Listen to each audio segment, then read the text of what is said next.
Hello, and welcome to the special CBTV interview with John Evans, president of Evans Advisory Services in Erie, Pennsylvania.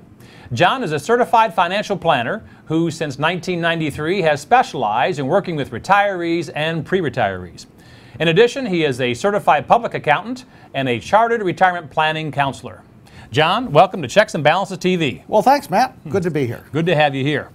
I want to begin the topic about talking for many retirees and pre-retirees about the 2 or 3 biggest concerns they have in retirement. But first of all, tell our viewers a little bit about yourself and how you became involved in the financial services industry. Well, I started life as a certified public accountant with a public accounting firm, and then decided to go into healthcare. Spent about 20 years in healthcare and really focused on financial planning at a critical time in the healthcare industry. And so it was a natural segue for me to start working with people individually.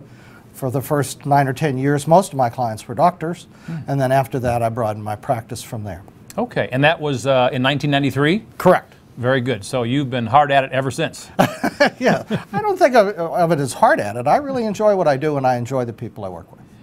Well, being a CFP and a certified public accountant, that's a lot on the tax side as well as the financial side. So you've been studying the financial world for a long time, haven't you? Right. That's an interesting combination. You don't find it all that frequently in the financial services industry. But I chose to retain my CPA license because tax planning is such an important part of financial planning.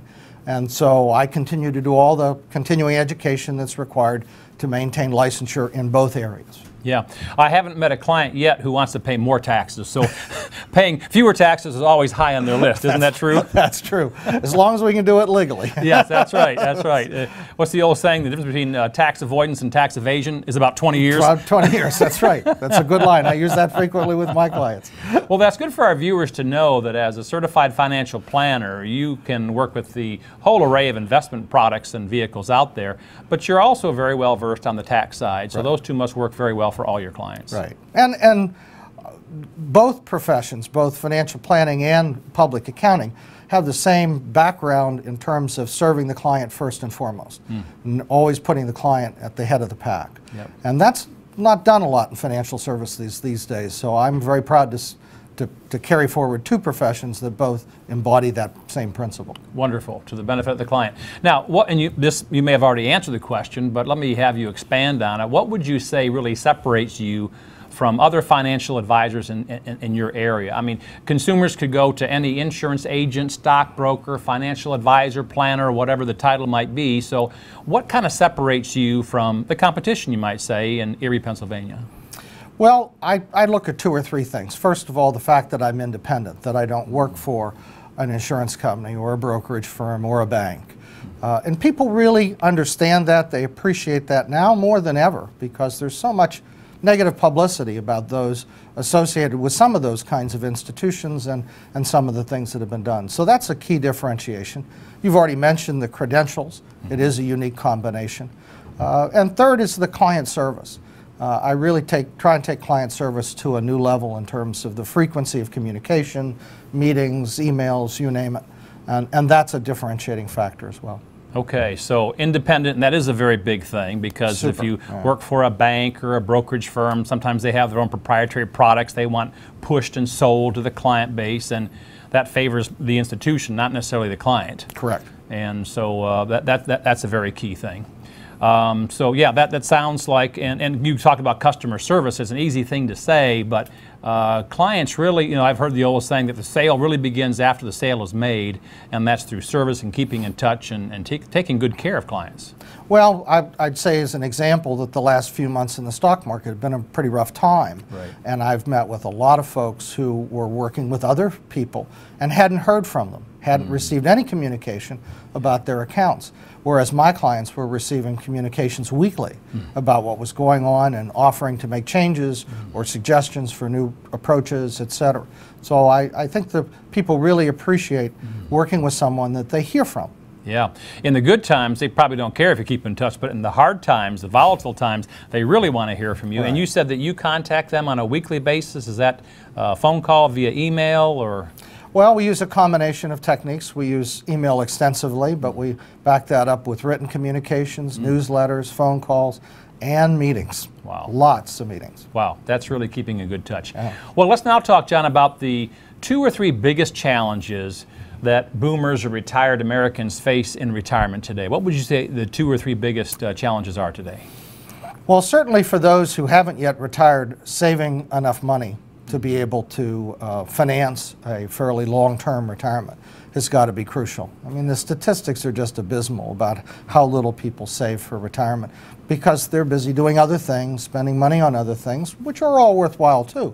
But they forget that retirement's the one thing in life you can't finance. It's something you have to be self-supporting. So that's a key challenge. I think another key challenge is managing your money so that it will last. It's not how much you accumulate, it's managing it in a way that will produce a lifelong income. And that's a key challenge. And third, it's just managing the psychological and emotional and physical aspects of retirement, given that retirement is now a 20, 25, 30-year period.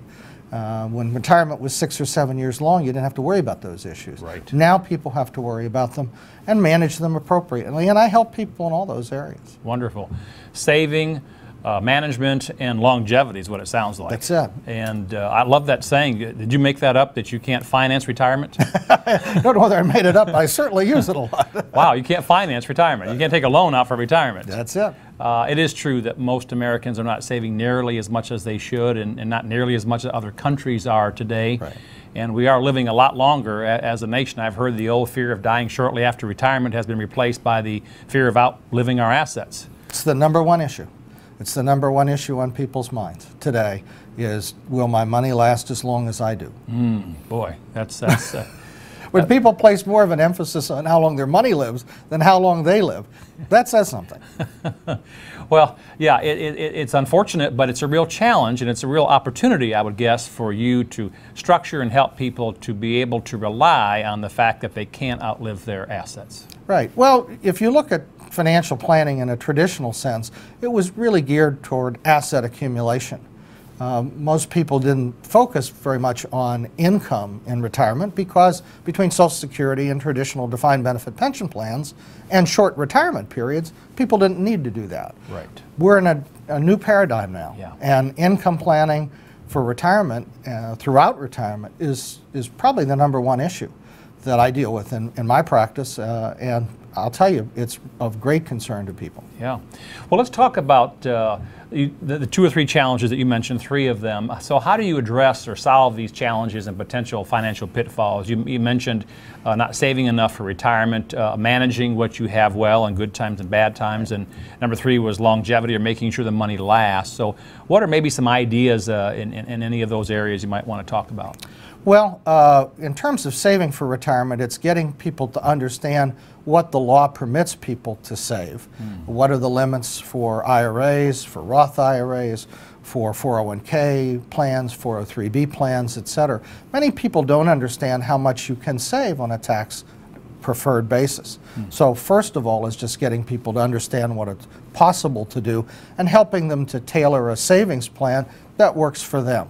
For some people, that includes debt reduction because reducing debts, becoming debt-free is an important part of saving for retirement.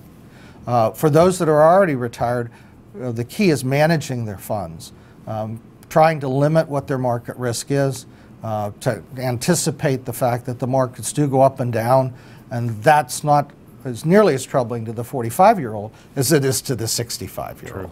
So trying to manage their investments so that they can create a lifelong income stream that doesn't run out before they do. So those are a couple things that we really focus on. I also try and focus on looking at insurance programs and other programs that might help them to pass their money on to subsequent generations if that's an important thing to them. So the good news is there are concrete ways and plans and vehicles that can stretch whatever pot of gold somebody might have, whatever their nest egg is, to be sure they have an income that lasts. So if they're 102, they still have income. Is that the bottom line? That's it. My father's 96 and he's still getting income from plans that we put in place. So that's wonderful. Wonderful. Well, it's been a real pleasure having you on our program, and I know that the viewers have learned a lot about yourself and the Evans Advisory Group, and I hope to have you back very soon. Well, thank you very much for having me. I appreciate it. You know it, John. For more information about John Evans and his financial services practice, Evans Advisory Services, contact him at 814-464-0224 or visit him on the web at www.evansadvisoryservices.net.